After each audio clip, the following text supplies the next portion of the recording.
status families of one spouse as undocumented with a citizen spouse, and citizen children are being ripped apart, weakening our nation. So this is the state of affairs in America. As we speak to you right now, there is fear out there, and what will happen is that the word will get out, don't report, because if you try to comply with the rules and regulations, you will be penalized, you will be picked up and deported, and once that happens, it will come back with the excuse that these folks are violating the law. So it's a catch-22. On the one hand, comply, come to court, come and visit your ICE office. On the other hand, when you do, you come and get arrested, so you won't go, and then you're in violation of the law.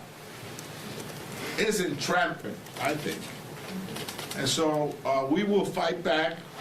We will continue to hold these centers accountable. It is our jurisdiction to have oversight over them, and we have a tremendous group of members of Congress. And by the way, the Louisiana system is particularly egregious. And there's litigation going on right now as we speak, challenging the humanity of it.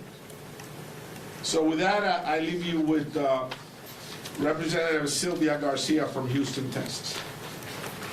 Thank you, Mr. Chairman, and thank you all for joining us today. And thank you to all my colleagues for here standing strong to ensure that we as members of Congress continue and keep our oversight responsibilities and continue to visit these detention centers so that we can ensure that they're running properly, that they're not mistreating people, and that they're following the rules of the law.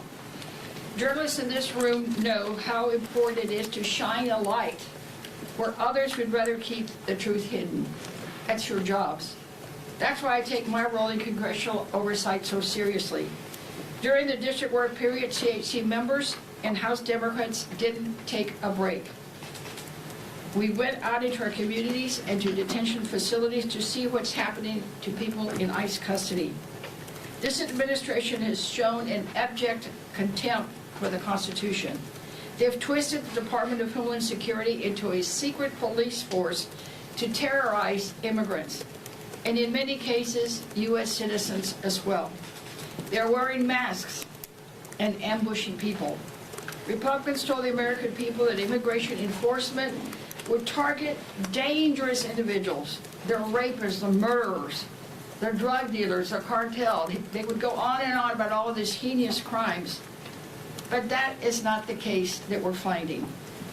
We just saw another story last week in Massachusetts. A high schooler on his way to sports practice was taken and vanished into an ICE facility.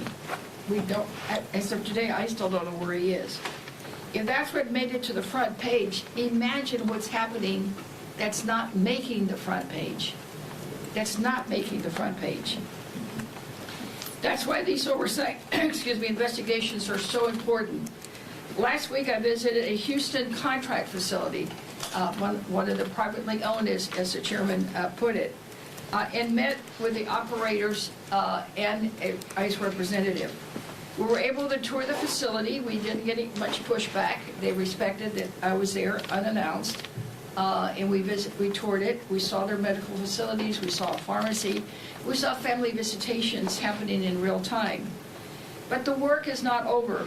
This was one of more than 150 ICE facilities currently in use, and that number is going up by the day. There are nearly 50,000 people in detention, and Texas has more than 12,000 of them. Democrats will crisscross the country, inspecting facilities, demanding answers, and making sure that we use the powers of oversight to protect the rights of all. But again, this is not happening at the moment. What is happening, in my view, is just sinister, cruel, and inhumane. Of the 800 detainees at the facility the day I was there, I asked the so-called warden about how many of them, and I looked at him, y'all, and just said, look, you're a Texan, I'm a Texan, we know what a felony is. We know what a heinous crime is. about all of these 800 people, about how many would fit that category. And at first he says, well, maybe we don't keep track of that. I said, well, I'm sure you do. I said, just guess. I said, just tell me, what's your guess? You're the warden. He said, oh, I would say about 10. 10 out of 800 are the people that convict in the White House talked about during his campaign, that he would go after the heinous murderers and rapists and killers. But maybe 10 or in this facility of 800, because the people there are exactly the people that the chairman talked about. Their parents, their spouses, their workers. They're contributing to our country. This administration is rounding up far too many people who have come here legally, who have protections, and even some U.S. citizens, including citizen children. They're acting like the Constitution just doesn't apply to them. They're talking about taking away habeas corpus, and I can tell you as a former judge, I'm offended by what is coming out of the White House. And I can tell you what they're planning to do, they cannot do under the Constitution. I tell people all the time, democracy is a gift we pass from one generation to the next, but it is not guaranteed. It is frail, and it will only survive if we fight for it. So this is not just about immigrants. This is about the rule of law. This is about our democracy. This is about whether your government can kidnap a child from a bus stop because of their skin color and send them to a prison, because really that's what they are, without going to court, without a lawyer, and without any recourse whatsoever. And to the press, I hope you all stay on this. Keep digging, keep reporting, because this caucus, these Democrats, these people behind me are here and committed to this fight. And we will continue to fight, and we'll continue our oversight duties, no matter who says what. Thank you. I yield now to my colleague from New York, Amica Velasquez.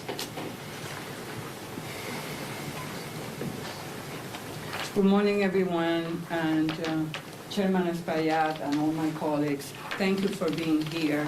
Thank you for visiting centers and putting a human face into this issue. As the chairman said, he and I visited the ICE detention center in Elizabeth, New Jersey, and what I saw was heartbreaking. We met people who have lived here for years, who have families, and who have built lives in their communities, now suddenly uprooted. Some have been held for months with no end in sight, no clear timeline, no answers, and no way forward. Some of the people we met were detained after showing up for routine check-ins. They followed the rules and were taken away anyway. What we and our colleagues witnessed was a system being used to punish people simply for being immigrant. And we all know that cruelty is the point with this president. And we saw a private prison system profiting off that misery, making money hand over fist. We asked, and we were given information by the detainees, some of them who already asked to be deported. One, a Russian woman who asked to be deported a year ago. When I asked the warden, why is she still here? Is she voluntarily want to be deported? No answer, no concrete information. Then I said, someone is making money out of the fact that she's staying here. So all these private contractors are profiting from the pain and suffering of people that comply with the law and the rules. That's what is happening. Now the next step is to check how much contributions are some people getting out of these contractors. Mm-hmm. The people we met were not violent felons. just more evidence that Trump was lying when he said he was only going after criminals. He's going